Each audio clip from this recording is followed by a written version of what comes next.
चीजें हो रही हैं। मुझे लगता है कि कुछ कमेंट्स ले ले तो फिर, क्योंकि काफी देर से कुछ दर्शक इंतजार कर रहे भुवन जी कुछ कमेंट्स ले लीजिए और फुल फ्रेम में ये तस्वीरें भी चलाते रहिए जो जश्न की आ रही हैं, और भुवन जी पीछे से कमेंट्स पढ़ते रहेंगे। बिल्कुल, और लगातार पंकज जी मैं भी देख रहा हूं, और जो जनता हमारे साथ जुड़ी हुई है, जो दर्शक जुड़े हुए हैं, जो लगातार कमेंट्स कर रहे हैं, वो ये बता रहे हैं कि वो इस डिस्कशन को पसंद कर रहे हैं, बीएमसी चुनाव को लेकर हो रही है उसको पसंद कर रहे हैं।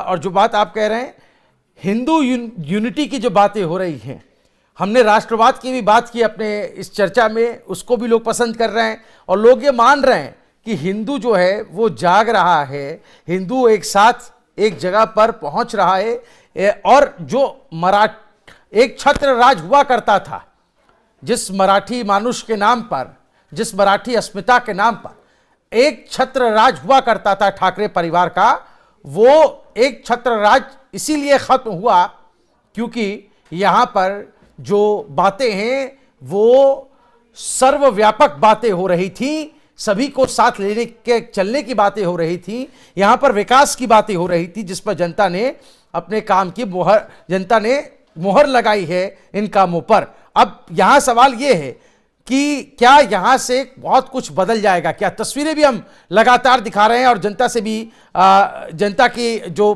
प्रतिक्रियाएं हैं, जो वोटर्स की प्रतिक्रियाएं हैं, वो भी आपको सुना रहे थे थोड़ी देर पहले। लेकिन आप देखिए किस तरीके से यहां पर लोग जो हैं वो रंग और गुलाल से जश्न मना रहे हैं। और ये जो तस्वीरें आ रही हैं मुंबई से, आपको बता दें कि कुछ लोग ये भी लिख रहे हैं कि पालघर के जो साधु हैं उनको न्याय मिल गया।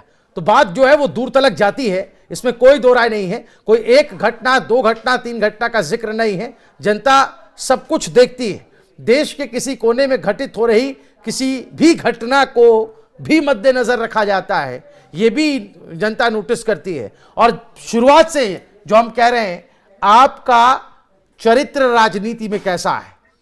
आप सहूलियत की राजनीति करने वाले हैं या अपने सिद्धांतों पर अड़िग रहकर चलने वाली पार्टी है? इसको भी जनता बखूबी ऑब्जर्व करती है। और जो फॉर्मूला, चाहे महायुति हो, महायुति वर्सेस महाअघाड़ी की हम बात कर रहे हैं, या फिर महाअघाड़ी हो, दोनों तरफ ही तो पंकज जी ये गठबंधन हुआ।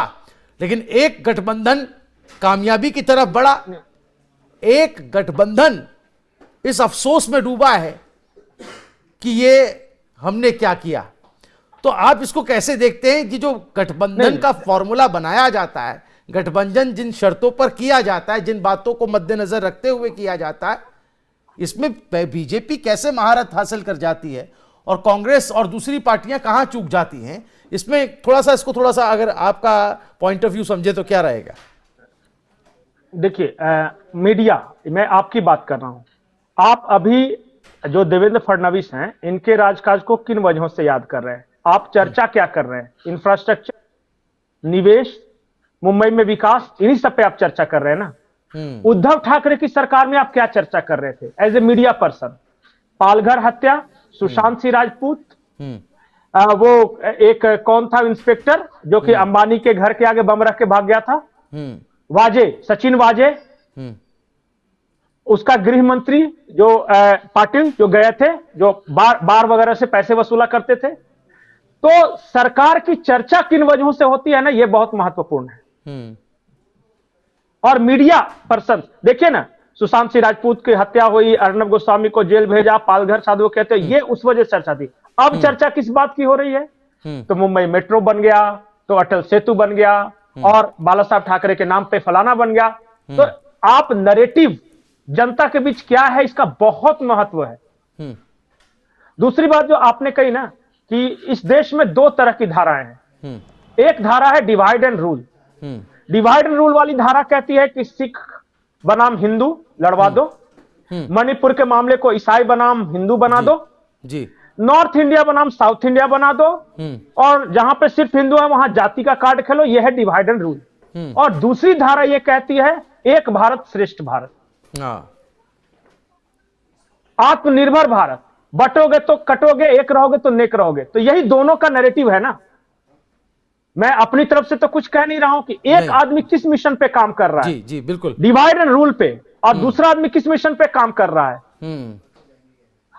हम बचपन में ही पढ़ते थे, लकड़ी अलग अलग हो तो टूट जाती है, लेकिन उसका गट्ठा बना के तोड़ने की कोशिश करो तो नहीं टूटती है। मास्टर साहब बताते थे कि एकता में बल है। भाई आप बड़े हो गए हैं, लेकिन सिद्धांत वही है, आज भी एकता में बल है।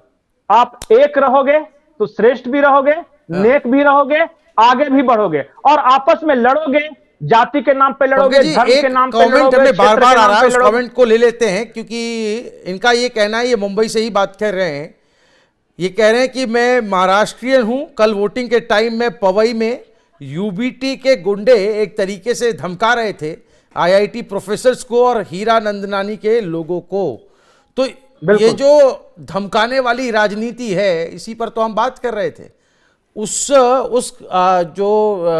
कलेवर से बाहर नहीं निकल पाए, तो लगता है कि एक तमगा जो है वो ऐसा चिपका जिसने आपको जो है वो अच्छे परिणाम नहीं दिए। देखिए, जिस तरह जो भी गुंडागर्दी की राजनीति किया, चाहे बिहार में आरजेडी, यूपी में समाजवादी और मुंबई में जो भाई साहब बता रहे हैं, ये नहीं चल रही राजनीति, ये हर जगह फ्लॉप हो रही है।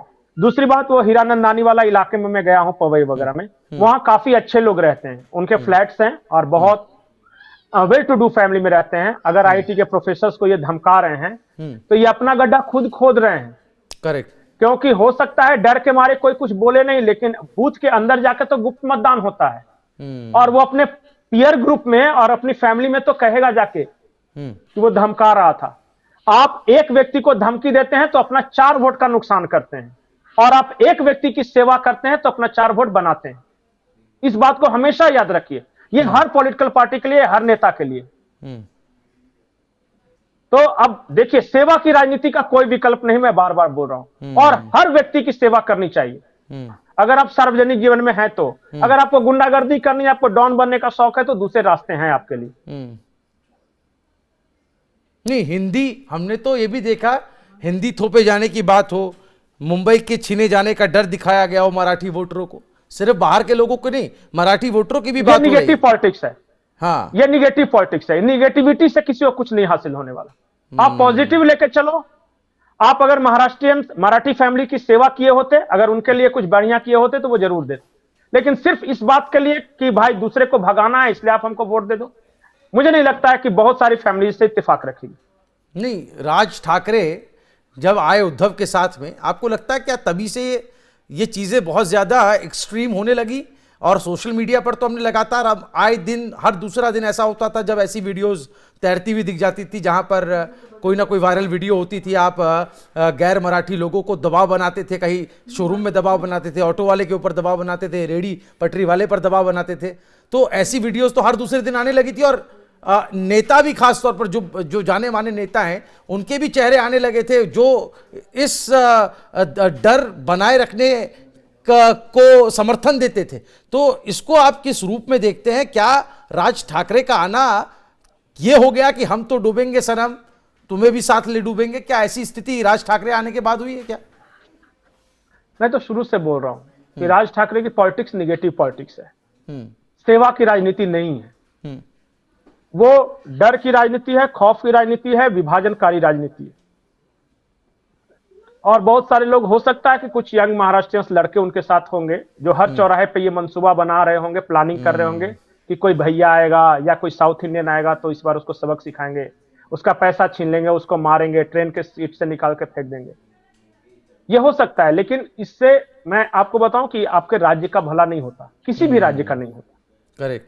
किसी भी राज्य में जो इस तरह का गुंडा तंत्र है, चाहे वो बंगाल का गुंडा तंत्र है, उसके खिलाफ भी हम बोलते रहे हैं, चाहे यूपी का गुंडा तंत्र है या बिहार का गुंडा तंत्र है, किसी भी राज्य में इस तरह गुंडागर्दी करने वाली जो पार्टियां हैं वो देश के लिए अच्छी नहीं है। और जो भी लोग आज उनके साथ जुड़े हुए हैं, आपकी लाख शिकायतें हो, लेकिन उन शिकायतों का निराकरण, उनका समाधान क्या है, इस पे फोकस कीजिए। वो ठीक है, आपको लगता होगा कि चलिए बाहर के लोग आते हैं, हमारा रोजगार छीनते हैं, तो उस रोजगार को कैसे हासिल किया जाए, इस पे वर्क करना है। बिल्कुल, मारपीट करने से एक भी व्यक्ति नहीं जाता भाई। अच्छा बताइए, इतने सालों से ये पार्टियां बन रही हैं, इतने सालों से मार के भगा रहे हैं, एक भी पर प्रांतीय भागा? महाराष्ट्रियन उल्टा चले गए हैं मुंबई छोड़ के। तो कंक्लूजन भी तो देखेंगे ना कि रिजल्ट क्या निकला। बिल्कुल बिल्कुल सही बात। कभी तो ठंडे दिमाग से बैठ के हम ये भी सोचेंगे ना, एम्प्लॉयमेंट अपॉर्चुनिटी बढ़ाओ, शहर बढ़ेगा, इंफ्रास्ट्रक्चर बढ़ेगा, दुकानें बढ़ेंगी, बाजार बढ़ेगा, तब आपको भी रोजगार मिलेगा, सबको मिलेगा। बिल्कुल। और जब फैक्ट्रियां बंद हो रही हो तो आप किसी को मारते पीटते रहो, आप भी बेरोजगार होगा, सामने वाला भी बेरोजगार होगा। और जो पवई वाली बात की थी हमारे यूजर ने, आपकी बात पर उनका जवाब भी आया है और वो कह रहे हैं कि यही रीजन है जो आप बता रहे हैं कि ये लोग पवई में टारगेट करते हैं और they are soft and intelligent people, they get scared easily. और ये लिखते हैं कि they give hard time to IITians, IIT के बाहर गुंडे खड़े करते हैं। और एक बात और इन्होंने कही है कि IIT-B के डायगोनली अपोजिट एक मॉस्क्यू है, वहाँ UBT के गुंडे रहते हैं, चाहिए तो आप गूगल पर भी ये देख सकते हैं। तो ये जो बात कही जा रही है, और ये भी लिखा जा रहा है कि जो है किस तरीके से UBT के लोगों ने लाल बाग और पवई में जो है वो एक्स नेवी ऑफिसर को मारा, बस उस दिन से इन लोगों ने रिस्पेक्ट खो दी। तो ये जो मैं वही बोल रहा था ना, ये जो इंसिडेंट जनता के बीच रजिस्टर्ड हो जाता है। जब भी आप कुछ गलत काम करते हैं ना, तो आपको लगता है कि आप करके निकल गए, बहुत होशियार है। अगर आप नेवी के पर्सन की पिटाई करते हैं तो वो देश की शान है, मैं बार बार ये बोल रहा हूं। और हाँ, तो ये हैं, नेवी कोई एक स्टेट का तो होता नहीं है, वो आपके कंट्री का नेवी पर्सन है। अगर उसकी आप पिटाई कर रहे हैं, एक IITian है, वो देश का एसेट है, वो किसी एक राज्य का, कोई एक धर्म का, कोई एक क्षेत्र का नहीं है। अगर आप आर्मी पर्सनल्स, IIT के प्रोफेसर्स को, नेवी के पर्सन्स को अगर मार पिटाई करते हैं, तो आप समझिए, आपको क्या लगता है इस देश की जनता उस नेता को बहुत बढ़िया बोलेगी जो आर्मी वालों को पिटाई करे या नेवी वालों को पिटाई करे? ये अच्छी बात है। और मैं तो इतना जानता हूं कि अंत में हर महाराष्ट्रीय परिवार या कोई भी हो, एक चीज बोलेगा कि नहीं यार, गलत गलत होता है, सही सही होता है। आप गलत को कितना भी तर्क दे दो, कितना भी रीजनिंग दे दो, वो सही नहीं हो सकता। एक लाइन में अपने दिल से हर कोई पूछेगा ये अच्छी बात है क्या, बोला नहीं ये अच्छी बात नहीं है, तो इसका मतलब गलत बात। खत्म हो गई बात। आप तर्क देते रहो, आप बाद में भाषण देते रहो, इससे कोई फर्क नहीं पड़ता किसी को। और यही सच्चाई है। इसलिए मैं बार बार ये बोल रहा हूं कि मुंबई विकसित बने, मुंबई न्यूयॉर्क से बेहतर, लंदन से बेहतर, शंघाई से बेहतर बने, उसके लिए काम करना है। उसके लिए इंफ्रास्ट्रक्चर बने, साफ सुथरी सड़कें हो, ट्रैफिक कम हो, एक ओपन स्पेस हो, बच्चों का ग्रीनरी हो, इस तरह की चीजों पे फोकस करो ना यार। इसको मार देना है, इसको भगा देना है, इसका हाथ तोड़ देना है, इसका पैर देना है, तो फलाना रसमलाई है, तो फलाना गुलाब जामुन है, इस सबसे क्या मिलना है? कुछ नहीं। ये रिग्रेसिव थॉट्स हैं जो आप दूसरे को असर नहीं करेगा। जो इंसान अपने परिवार में इस तरह की थॉट्स लाएगा, वो परिवार पीछे होता चला जाएगा। और ये मैं पर्सनल एक्सपीरियंस से ही बता रहा हूं। मैंने बहुत सारे ऐसे लोगों को देखा जो फलानी कम्युनिटी से घृणा कर रहे हैं, फलाने कास्ट से घृणा कर रहे हैं, फलाने कौम से, दूसरे का कुछ नुकसान नहीं करते, सिर्फ और सिर्फ अपना करते हैं नुकसान। जिस दिन ये बात समझ में एहसास होता जाएगा हर किसी को, बिल्कुल Mumbai should be best city in universe, पूरे वर्ल्ड में सबसे अच्छा शहर होना चाहिए, और इसके लिए काम करना। बिल्कुल। और जो हम कह रहे हैं, ये एक जो BMC को लेकर के जो बात बार बार आती है कि सबसे अमीर जो है वो म्युनिसिपल है, कॉरपोरेशन है, और ऐसे में जितना हम इसको ऐसा तमगा देते हैं, जैसे मैं एग्जांपल की बात करूंगा, हम BCCI की बात करते हैं।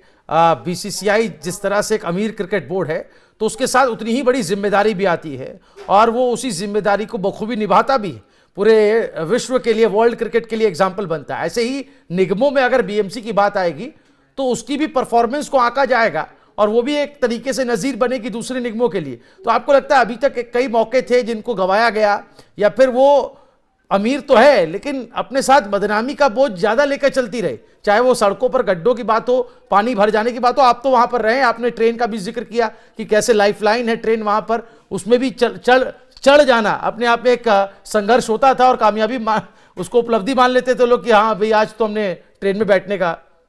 चलिए, इस बीच जो बयान आ रहे पंकज जी उनको देख लेते हैं।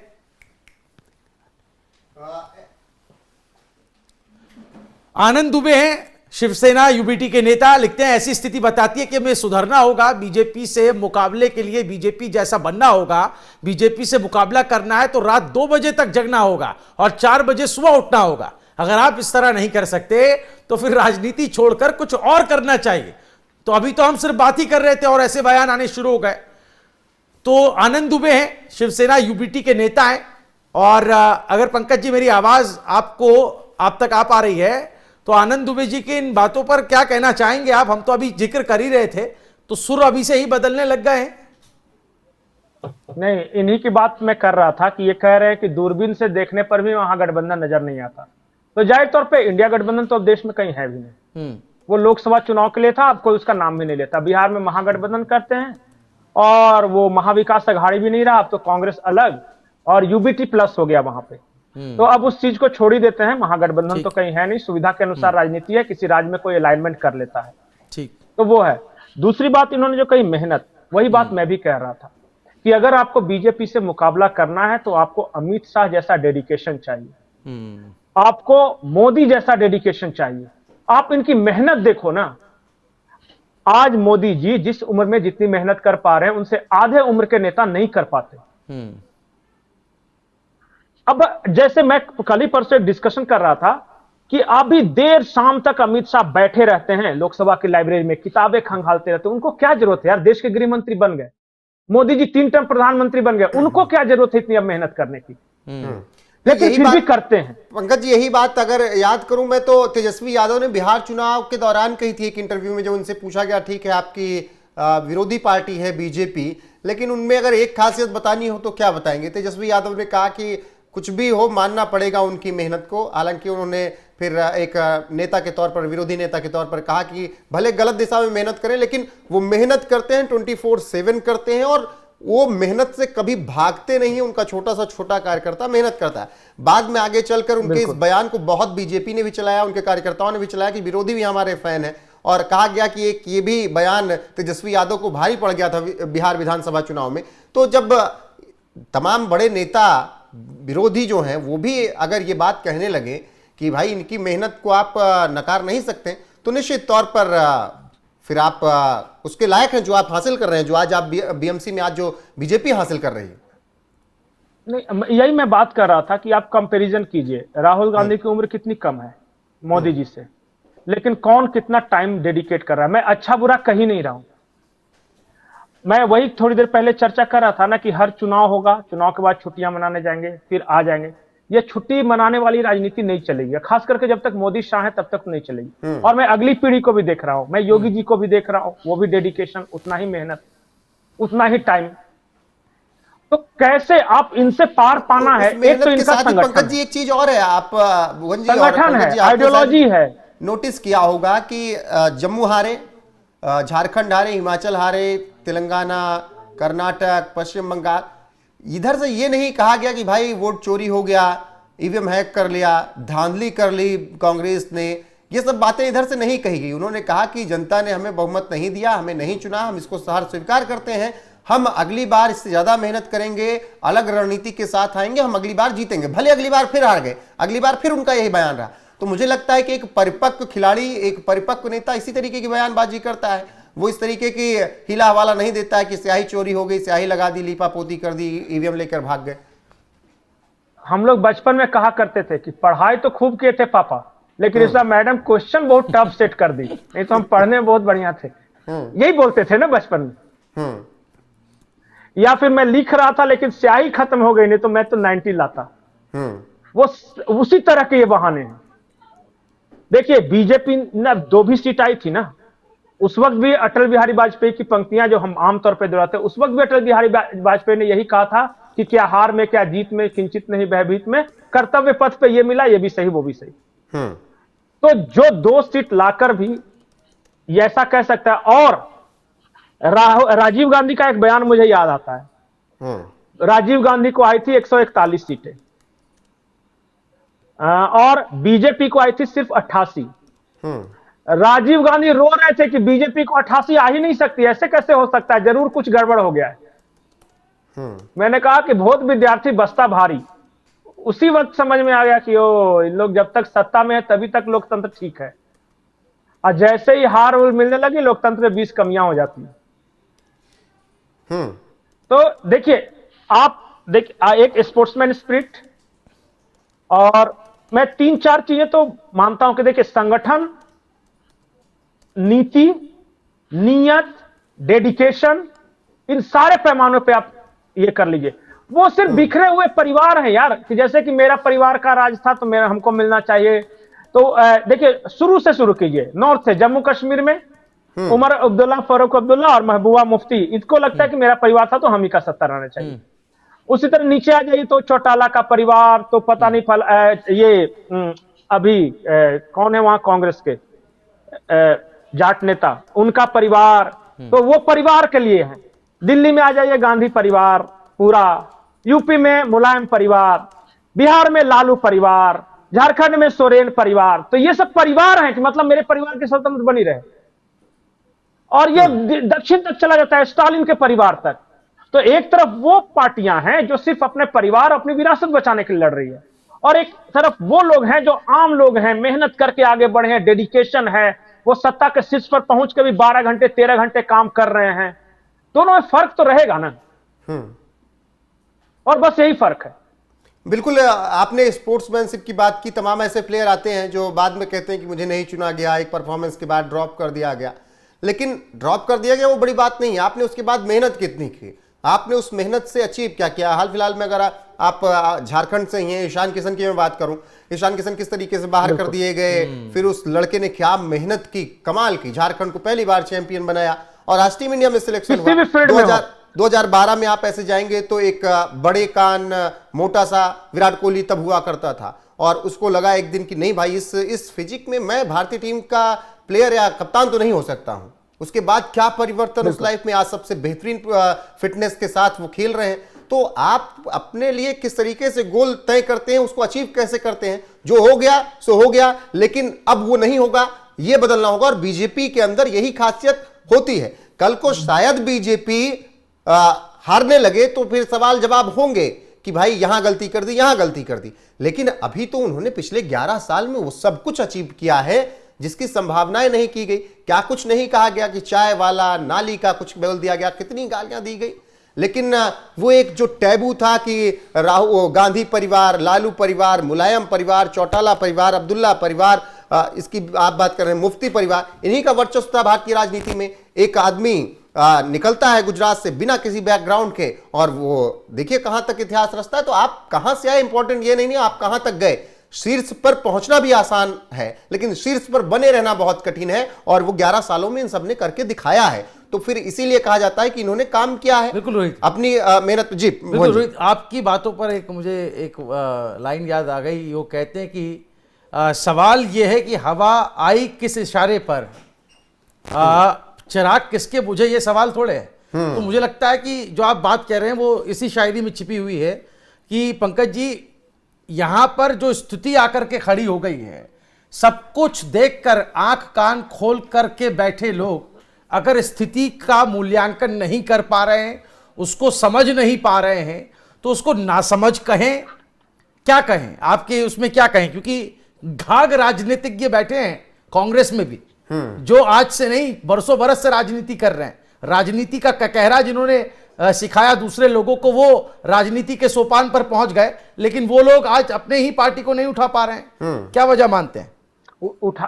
उठा नहीं पा रहे, उनको मौका ही नहीं मिल रहा है। एक ऐसा आदमी बैठा हुआ है ना ऊपर, आपको क्या लगता है दिग्विजय सिंह खराब राजनीतिज्ञ हैं? लेकिन जितने पुराने वाले नेता हैं जिनको सही में राजनीति आती है, उनसे कोई सलाह मांगेगा तब देंगे ना। अब घर से कितना बोलते रहे। नहीं, अब दूसरी तो बात बोल रहे हैं तो पोल खोल रहे हैं पंकज जी। अब जब वो बोल रहे हैं पुराने नेता, वो तो पोल खोल रहे हैं। शिंदे साहब कह रहे हैं कि भाई भगवा आतंकवाद के लिए शब्द गढ़ा गया। पूर्व उनके गृह मंत्री और विदेश मंत्री कह रहे हैं कि हम 26/11 के बाद पूरी तरीके से तैयार थे पाकिस्तान को सबक सिखाने के लिए, लेकिन अमेरिका के दबाव में सरेंडर किया कांग्रेस ने। अब तो जब उनकी तरफ से बोला जा रहा है तो ऐसी बातें कही जा रही हैं कि देश के सामने उनका काला चिट्ठा खुल जा रहा है। नहीं, ये सब फ्रस्ट्रेशन है, क्योंकि अब उम्र के उस पड़ाव पे पहुंच गए हैं जहां उनको अपने पॉलिटिकल करियर का अंत दिख रहा है। ना कोई उनसे पूछता है, ना बात करता है, ना सलाह लेता है। वो पार्टी की दुर्गति देख रहे हैं, लगातार हार देख रहे हैं। तो क्या करें? कभी कभी अंदर बात करने की कोशिश की होगी, लेकिन वो केसी वेणुगोपाल एक ऐसा दीवार है, उसके पार जाके राहुल गांधी से मिलना बहुत मुश्किल। और फिर एक डेडिकेशन और पूरा डेडिकेटेड कॉकस घेरे हुए। मैं खैर कांग्रेस में इसको तो बदलना ही पड़ेगा। दूसरी बात ये कर रहा हूं कि मेहनत किसी भी फील्ड में, आपको किसी भी फील्ड में, हम पत्रकारिता में मेहनत का कोई विकल्प नहीं। एक जर्नलिस्ट के रूप में आपको लगातार पढ़ना पड़ता है, लगातार मेहनत करनी पड़ती है।